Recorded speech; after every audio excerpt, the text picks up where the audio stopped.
जो भी धरता है माँ मंगला गौरी का ध्यान, पूरे होते हैं उसके सभी अरमान।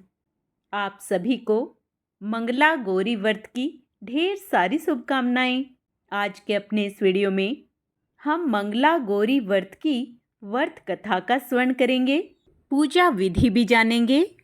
यदि वीडियो अच्छा लगे तो लाइक एंड शेयर अवश्य करें। सावन के महीने में मंगलवार के दिन मंगला गौरी व्रत रखने का विशेष महत्व है। मान्यता है कि इस व्रत को करने से विवाहित महिलाओं को अखंड सौभाग्य की प्राप्ति होती है और उनके पति की आयु लंबी होती है। साथ ही इस व्रत के पालन से दाम्पत्य जीवन में सुख और शांति बनी रहती है। कुंवारी कन्याएं भी मनपसंद सुयोग्य वर की प्राप्ति के लिए इस व्रत को धारण करती हैं। श्रावण मास में जितने मंगलवार आते हैं उस दिन गौरी जी का पूजन किया जाता है। यह व्रत केवल कन्याओं तथा महिलाओं को ही करना चाहिए। पूजन से पहले स्नान करें। एक पाटे पर लाल और सफ़ेद वस्त्र बिछाकर सफ़ेद कपड़े पर चावल की 9 तथा लाल कपड़े पर गेहूं की 16 छोटी छोटी ढेरियां बनाएं, जिसे षोडश मातृका कहते हैं। उसी पाटे पर थोड़े चावल रखकर गणेश जी की मूर्ति तथा गेहूं रखकर एक जल का कलश रख दें।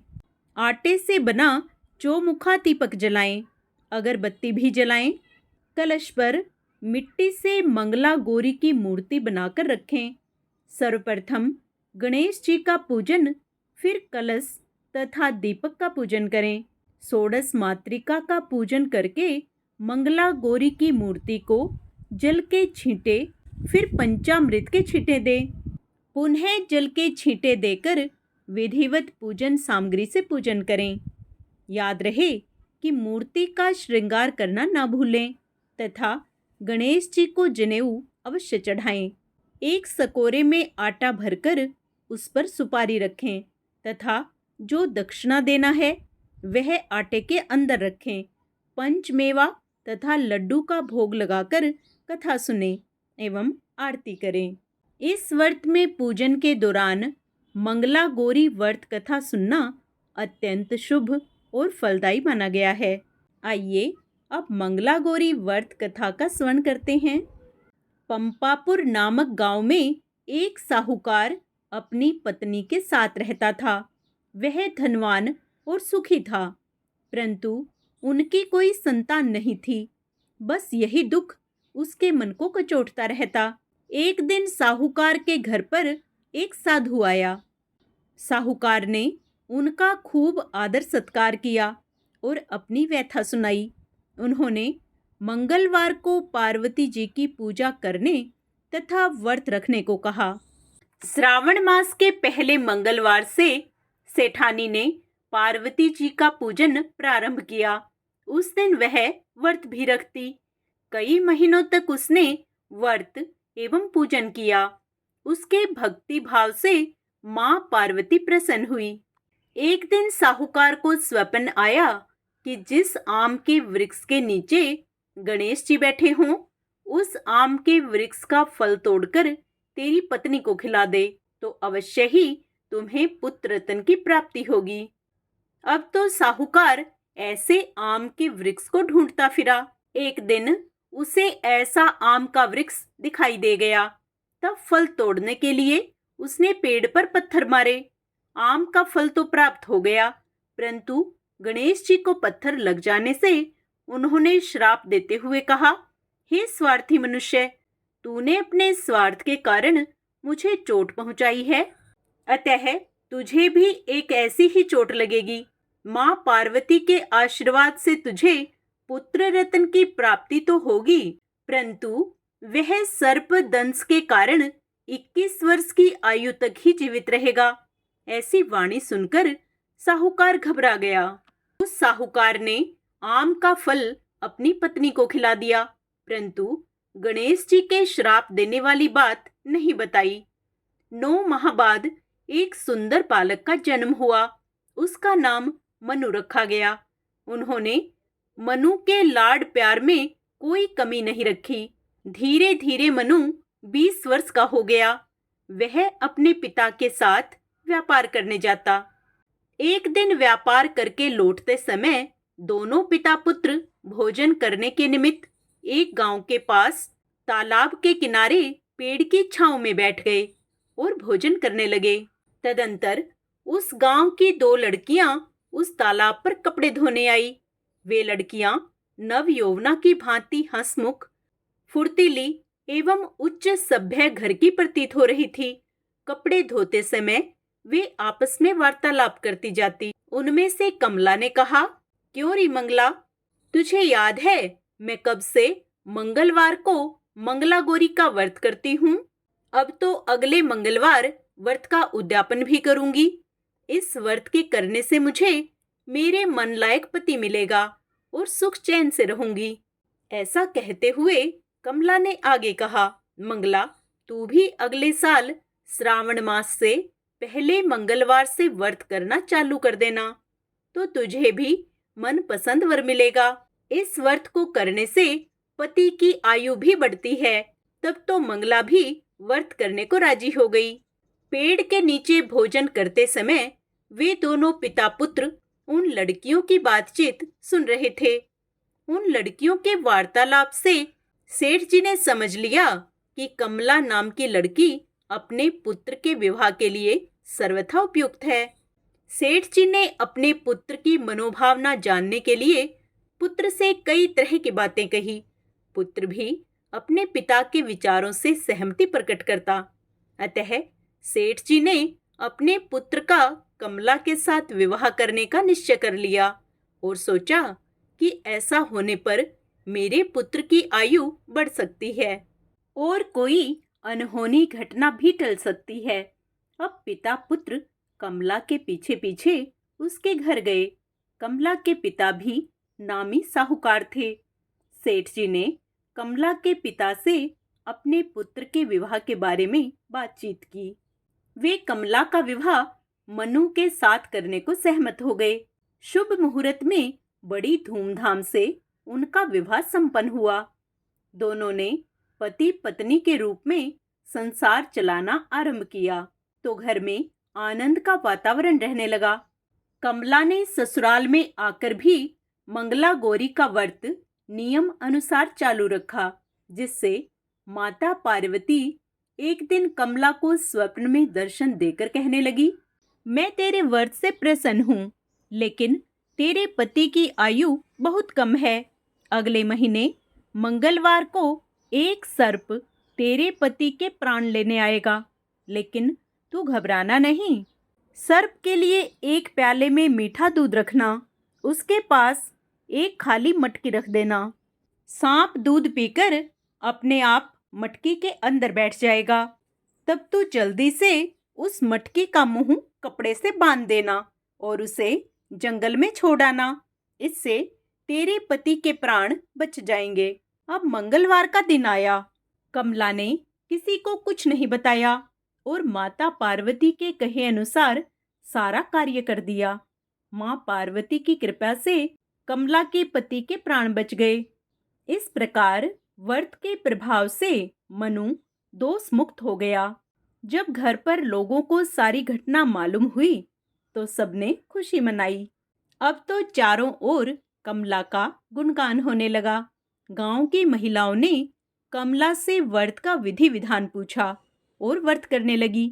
कमला ने भी अगले मंगलवार विधि विधान से कमला गौरी व्रत का उद्यापन भव्य रूप से कराया।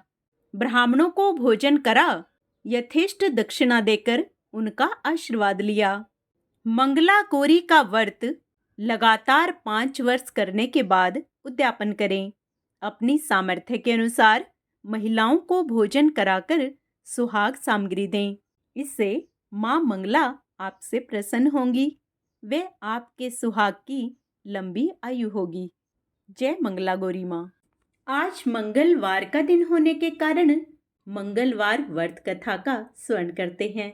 एक समय की बात है, एक ब्राह्मण दंपति की कोई संतान नहीं थी, जिस कारण वह बेहद दुखी थे। एक समय ब्राह्मण वन में हनुमान जी की पूजा के लिए गया। वहां उसने पूजा के साथ महावीर जी से एक पुत्र की कामना की। घर पर उसकी पत्नी भी पुत्र की प्राप्ति के लिए मंगलवार का व्रत करती थी। वह मंगलवार के दिन व्रत के अंत में हनुमान जी को भोग लगाकर ही भोजन करती थी।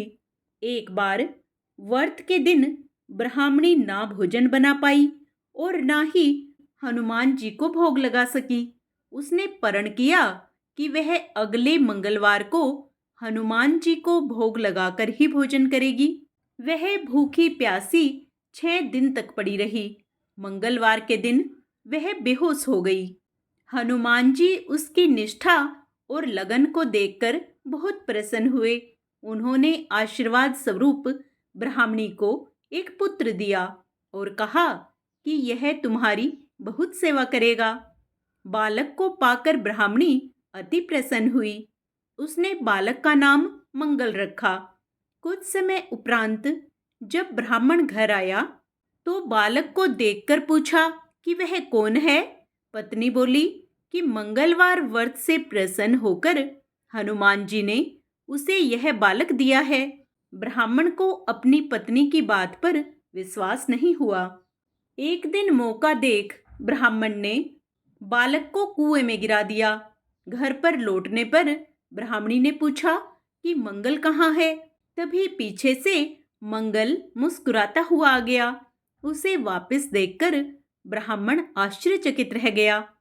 रात को हनुमान जी ने उसे स्वप्न में दर्शन दिए और बताया कि यह पुत्र उसे उन्होंने ही दिया है। ब्राह्मण सत्य जानकर बहुत खुश हुआ। इसके बाद ब्राह्मण दंपत्ति प्रत्येक मंगलवार को व्रत रखने लगे।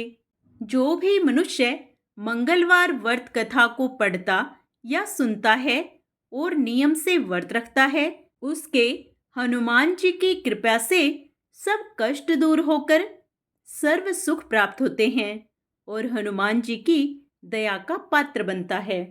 आइए अब प्रत्येक व्रत कथा के अंत में सुने जाने वाली लपसी और तपसी की कथा सुनते हैं।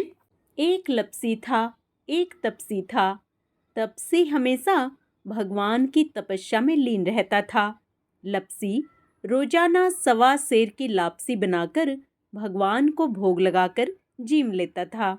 एक दिन दोनों लड़ने लगे। तपसी बोला, मैं रोज भगवान की तपस्या करता हूँ, इसलिए मैं बड़ा हूँ। लपसी बोला, मैं रोज भगवान को 1.25 सेर लापसी का भोग लगाता हूँ, इसलिए मैं बड़ा हूँ। तभी नारद जी वहाँ से गुजर रहे थे। दोनों को लड़ता देखकर उनसे पूछा कि तुम क्यों लड़ रहे हो। तपसी ने खुद के बड़ा होने का कारण बताया और लपसी ने अपना कारण बताया। नारद जी बोले, तुम्हारा फैसला मैं कर दूंगा। दूसरे दिन लपसी और तपसी नहाकर अपनी रोज की भक्ति करने आए तो नारद जी ने छुपकर 1.25 करोड़ की एक एक अंगूठी उन दोनों के सामने रख दी। तपसी की नज़र जब अंगूठी पर पड़ी तो उसने चुपचाप अंगूठी उठाकर अपने पैर के नीचे दबा ली। लपसी की नज़र अंगूठी पर पड़ी लेकिन उसने ध्यान नहीं दिया। भगवान को भोग लगाकर लापसी खाने लगा। नारद जी सामने आए तो दोनों ने पूछा कि कौन बड़ा। तो नारद जी ने तपसी से खड़ा होने को कहा। वो खड़ा हो गया और उसके नीचे दबी अंगूठी दिखाई पड़ी। नारद जी ने तपसी से कहा, तपस्या करने के बाद भी तुम्हारी चोरी करने की आदत नहीं गई, इसलिए लपसी बड़ा है और तुम्हें तुम्हारी तपस्या का कोई भी फल नहीं मिलेगा। तपसी शर्मिंदा होकर माफी मांगने लगा। उसने नारद जी से पूछा, मुझे मेरी तपस्या का फल कैसे मिलेगा। नारद जी ने कहा, यदि कोई गाय और कुत्ते की रोटी नहीं बनाएगा तो फल तुझे मिलेगा। यदि कोई ब्राह्मण को भोजन करवाकर दक्षिणा नहीं देगा तो भी फल तुझे मिलेगा। यदि कोई साड़ी के साथ ब्लाउज नहीं देगा तो फल तुझे मिलेगा। यदि कोई दिए से दिया जलाएगा तो फल तुझे मिलेगा। यदि कोई सारी कहानी सुने लेकिन तुम्हारी कहानी नहीं सुनेगा तो भी फल तुझे ही मिलेगा। उसी दिन से हर व्रत कथा कहानी के साथ लपसी तपसी की कहानी भी सुनी और कही जाती है। आइए अब मंगला गौरी माँ की आरती करें। जय मंगला गौरी माता, जय मंगला गौरी माता, ब्रह्मा सनातन देवी, शुभ फल की दाता। ओम जय मंगला गौरी माता। हरि कुल पद्मा विनाशिनी, जय सेवक त्राता, जग जीवन जगदम्बा, हरि हर गुण गाता। ओम जय मंगला गौरी माता। सिंह को वाहन साजे, कुंडल है साथा, देव वधू जह गावत नृत्य करता था। ओम जय मंगला गौरी माता। सतयुग शील सुसुंदर, नाम सती कहलाता, हेमांचल घर जनमी, सखियन रंग राता। ओम जय मंगला गौरी माता। शुंभ निशुंभ विदारे, हेमांचल स्याता, सहस भुजा तनु धरि के, चक्र लियो हाथा। ओम जय मंगला गौरी माता। सृष्टि रूप तुम्ही जननी, शिव संग रंग राता, नंदी भृंगी बिन लाही, सारा मद माता। ओम जय मंगला गौरी माता। देवन अर्ज करत हम, चित को है लाता, गावत दे दे ताली, मन में रंग राता। ओम जय मंगला गौरी माता। सृष्टि रूप तुम्ही जननी, शिव संग रंग राता, नंदी भृंगी बिन लाही, सारा मद माता। ओम जय मंगला गौरी माता। मंगला गौरी माँ की आरती, जो कोई नर गाता, भर भर के जीवन में सुख संपत्ति पाता। ओम जय मंगला गौरी माता। मंगला गौरी माँ की जय।